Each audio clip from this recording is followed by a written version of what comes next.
tous, j'espère que vous allez tous bien. Ici Tesla Phil. Je me dirige vers ma voiture qui est en charge actuellement pour aller la récupérer. Et aujourd'hui on va se diriger au Chantilly Art et Élégance, qui est en fait un événement automobile qui va regrouper en fait, c'est un concours d'élégance pour les voitures. On va avoir de beaux prototypes, des voitures uniques également, et puis il y a aussi des anciennes voitures, des anciennes des années 1910, 1920, peut-être même avant, je ne sais pas trop, on verra bien. Il y a a priori 850 voitures. Et de mon côté, en fait, j'ai été invité par Lotus pour participer à cet événement parce qu'ils lancent leur Lotus Electre. Donc vous avez peut-être entendu parler de ce SUV, donc, qui est le premier SUV électrique de la marque. Et d'ailleurs, je dirais même, c'est le seul modèle électrique qu'ils vont avoir. Ce qu'il faut savoir, c'est que Tesla et Lotus ont déjà eu par le passé une coopération, puisque la Tesla Roadster est basée sur une Lotus à la base. Donc je sais pas si vous le saviez, mais c'est bon à savoir. Et puis du coup Lotus fait régulièrement comme ça des partenariats avec d'autres marques pour développer des voitures à tendance sportive. Voilà, donc ils viennent pas de nulle part.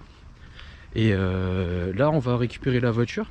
Je l'ai mise en charge hier à 19 h. Ce matin il est 7 h du matin, donc c'est 12 h qu'elle est en charge. Et je regardais sur mon téléphone là, elle était en charge, je suis arrivé avec 33%. Et donc de 33% à ce matin, plus de 12 heures de charge après, je suis à 88%. Donc vous voyez, en fait, même avec 12 heures de charge, plus de 12 heures de charge, j'ai toujours pas récupéré 80, enfin je suis pas encore à 90% de la batterie, je suis seulement à 88%. Et donc cette voiture, le fait qu'elle ait une grosse batterie fait qu'elle met aussi plus de temps à charger. Donc ça, c'est un petit peu l'inconvénient. Et je vous avoue que c'est assez régulier en fait que j'arrive pas à charger jusqu'à 90% parce que faut la mettre en charge vraiment très longtemps. Voilà, donc je vais m'installer dans la voiture, je vais vous montrer le trajet. On va faire comme ça, vous connaîtrez en fait la consommation de cette voiture. Et puis je vous récupère tout à l'heure. A tout de suite. Alors nous voilà dans la voiture, j'ai lancé le tracé GPS pour aller jusqu'à Chantilly. Donc on part bien ici de Lille et on va aller jusqu'à Chantilly. Ce qu'il faut savoir, c'est qu'on a Senlis qui se trouve à cet endroit là, juste un peu avant Chantilly. Et donc on s'arrêtera pour faire une supercharge de manière à ce que on puisse la faire quand le moteur et les batteries sont encore chaudes. Et donc là il me prévoit une arrivée à 17%, sachant qu'on est à 88%. Donc on va vérifier si cette information est juste ou pas, parce que vous voyez ici j'ai que 187 km à faire. Et donc pour faire 187 km, il prévoit d'utiliser quand même beaucoup de batterie, donc de 88 à 17%. Ça fait une grosse conso, je trouve. C'est à dire que dans ce cas là j'aurais même pas 300 km d'autonomie, sachant que moi normalement j'ai de 0 à 100% 390 km d'annoncé sur l'écran, le tableau de bord. Voilà, donc on va voir si c'est réellement le cas. Bon, là il est 7 h 17, il faut que je retourne à la maison récupérer la famille, et puis ensuite on prendra le départ et je vous fais un topo sur la route. Je lancerai ici, d'ailleurs je vais le faire tout de suite. On va lancer directement, juste pour qu'on puisse voir si je fais la supercharge à Senlis, comment ça va se passer. Je sais pas si je vais l'avoir là. Donc là j'ai trouvé Senlis. Donc bon, pour l'instant vous voyez qu'elles sont toutes libres. J'ai l'avantage de ne pas avoir le montant des supercharges affichées, donc ça veut dire que j'ai bien des supercharges gratuites toujours. Donc là pour aller à Senlis, je sais pas s'il va tout de suite lancer le préconditionnement ou s'il va le faire tout à l'heure. Vous voyez, je suis en MCU1. Donc pour ceux qui connaissent pas, le MCU1 en fait c'est la toute première version ici de cet écran, plus de cet écran là, donc ça s'appelle le MCU numéro 1. Et on a également donc le MCU 2 sur les modèles plus récentes, ou des modèles S où on peut faire l'upgrade, donc faire un changement de ces deux écrans et ça revient à peu près 1500 €. Voilà, vous voyez que là pour arriver à Senlis, je devrais arriver avec 20%. Donc on va prendre l'autoroute tranquillement et puis on va voir si c'est bien est-ce que ça va être bien le cas.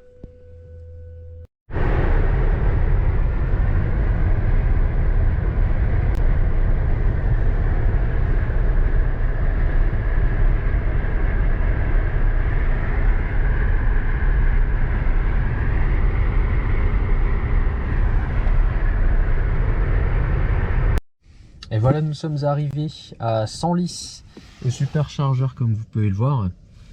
Et vous pouvez voir aussi à côté qu'ici, là, il y a des Mercedes Vito qui sont garés là où il y a les emplacements de superchargeurs. Les clients de l'hôtel n'avaient plus place a priori. Voilà, donc on est arrivé avec 224 watts par kilomètre de moyenne sur l'autoroute. Donc on était à 130 hein, sur l'autoroute sans faire d'excès. Pour 179 km parcourus sur l'autoroute, donc en 1h33 hein, comme on peut le voir. La moyenne est quand même élevée hein, par rapport à ce qu'on a ici. Moi d'habitude j'étais plus à 188 watts par kilomètre de moyenne, donc c'est quand même une grosse moyenne hein, de 124. Est-ce que c'est parce que j'avais paramétré le superchargeur pour pouvoir charger plus rapidement en arrivant? Je sais pas, donc on va voir. Là je vais lancer la charge. Ce que je voulais vous montrer également, c'est ici. Donc a priori il me reste 96 km en projeté. Donc comme vous voyez j'avais chargé à 88% hein, avant de partir. Et donc il y avait 12% qui n'avait pas été utilisé au démarrage. Et là il reste 28%. Donc en fait j'ai un peu plus de, on va dire on a 300 km d'autonomie avec cette voiture sur l'autoroute. Ce qui est plutôt pas mal et ce qui est à peu près conforme à ce qu'on avait sur la Model 3 SR Plus que j'avais avant. Donc c'était la batterie 55 kWh. Vraiment similaire, à quelques kilomètres près. C'est une autonomie pareille. Donc hop, on va lancer la charge et on va regarder la vitesse de charge. Donc ici moi je vais me mettre en CCS. Je sais pas si ça change quelque chose de se mettre en type 2 ou CCS. Donc j'ai ce fameux adaptateur. Donc un adaptateur ici qui se met en type 2 sur la voiture. Et de ce côté là donc avec le CCS. Et donc je vais prendre le CCS hop, ici, ouvrir la trappe si j'arrive avec une main. Voilà, je mets mon CCS au bout comme ça, hop, et je charge.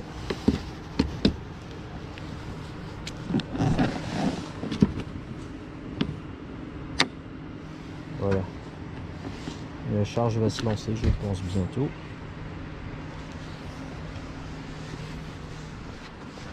J'ai vu certaines Model S avec ici lumière tout autour.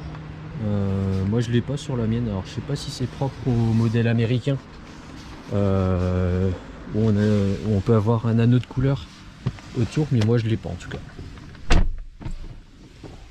Voilà, donc là la charge elle démarre à 28%, il est 9h04 et donc on va laisser la charge se lancer. La charge s'est bien lancée, donc on va charger jusqu'à 90%.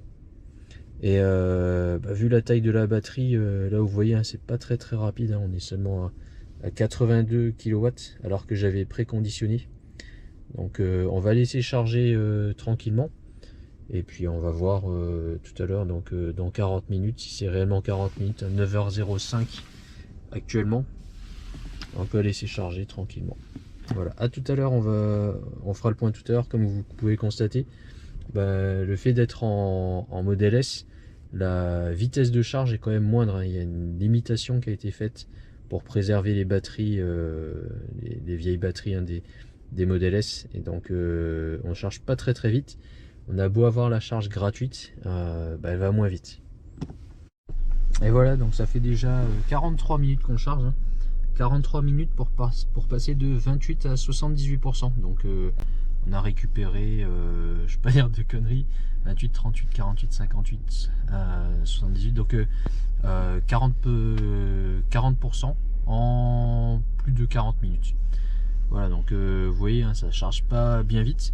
Moi j'ai besoin d'avoir de recharger jusqu'à 80% pour être tranquille et pouvoir rentrer ce soir. Donc j'ai pas besoin d'aller au-delà. Je vais montrer quand même sur le téléphone. Ici vous voyez, je suis à 37 kW de puissance de charge. Et plus on va monter, plus ça va être lent. Donc à la fin, là, quand j'arrivais à plus de 80%, à 90%, ici on sera peut-être à 20 kW seulement. Donc je vais le laisser charger tranquillement jusqu'à 80. Là vous voyez, pour aller jusqu'à 90%, j'ai mis une limite de charge là, 90%. Et il m'annonce encore 15 minutes. Moi j'ai pas envie d'attendre la 15 minutes. On a assez attendu comme ça, 40 minutes, je trouve que c'est bien puisque ça nous a laissé le temps de prendre le petit déjeuner. Mais là on va arrêter la charge et on va y retourner. Donc quasiment 45 minutes pour charger jusqu'à 80%. Donc de 28 à 80%.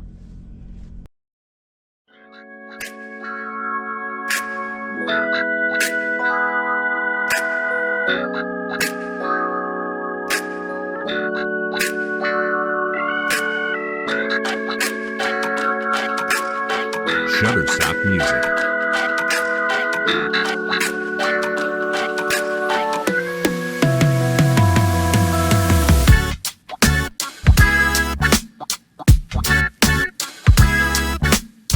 Shutterstock Music.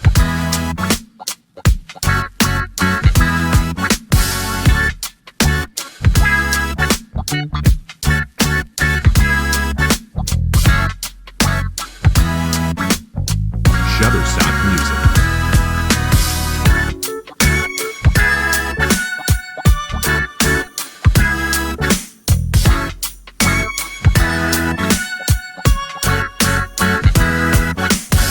Shutterstock Music.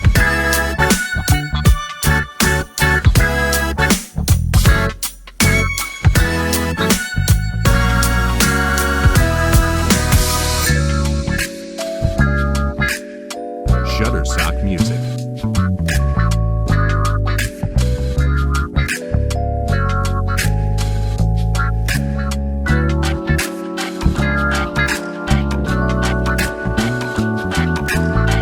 Shutterstock Music.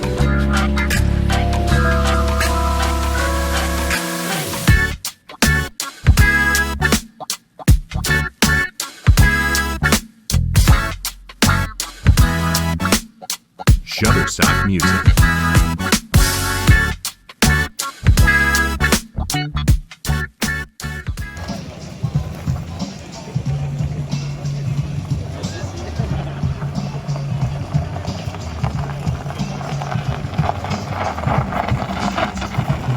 Et voilà, elle sort de cette magnifique arène, si on peut dire, sur cette place miroir du château de Chantilly.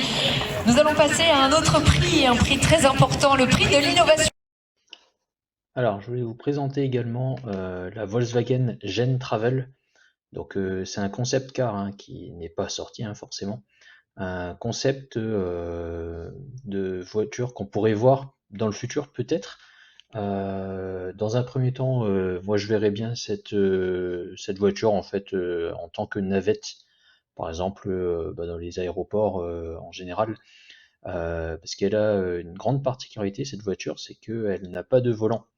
À l'intérieur, vous allez avoir 4 sièges, donc les 2 sièges avant, hein. Là voilà, on voit qu'elle a des énormes roues hein, de 22 pouces, 2 grandes portes qui s'ouvrent comme des ailes, et les sièges qui peuvent coulisser, donc les 2 sièges où on voit les 2 personnes assises actuellement, elles peuvent bouger devant, derrière, et il y a énormément de place du coup aux jambes.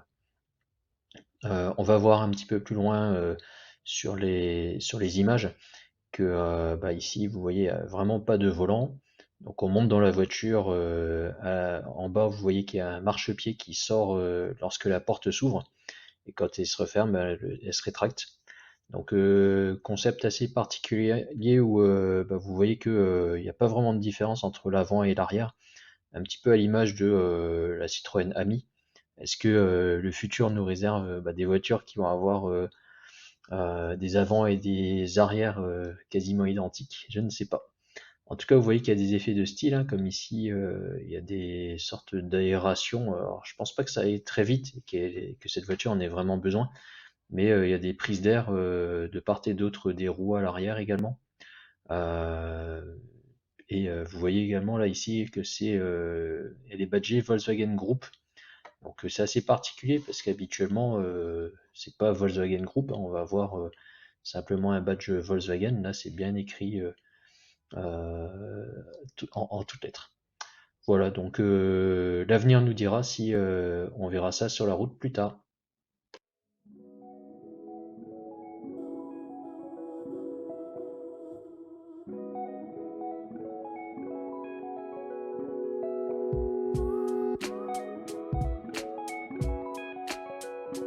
Shutterstock Music.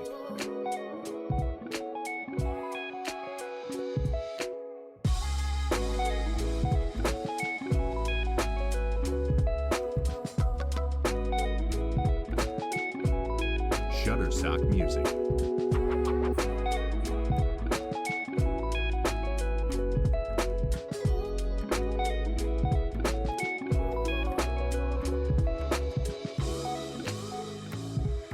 Shutterstock Music.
Merci beaucoup André, vainqueur de cette catégorie, les voitures en état d'origine, avant-guerre.